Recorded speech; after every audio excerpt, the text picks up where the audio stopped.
और आगे बढ़ते हैं अगली खबर की तरफ। दिल्ली में वैक्सीनेशन मुहिम जारी है। वैक्सीनेशन मराकज पर लोगों की भीड़ देखी जा रही है। वहीं दिल्ली के BL कपूर अस्पताल के बाहर भी वैक्सीन लगवाने वालों की लंबी कतारें देखी गई। लोगों में वैक्सीन लगवाने को लेकर काफी जोशो खरोश देखा गया।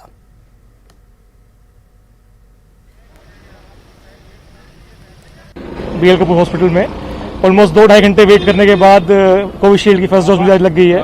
अब सेकंड डोज के लिए 6 वीक्स के बाद बुलाया है और काफी अच्छा एक्सपीरियंस रहा। प्रिकॉशन देने के लिए बोला डॉक्टर्स ने या कोई इमरजेंसी? प्रिकॉशन सर ये है कि मास्क अभी पहनना है। इसका मतलब ये नहीं है कि कोविशील्ड लग गई तो आप वैक्सीन के बाद आप इम्यून हो गए हो।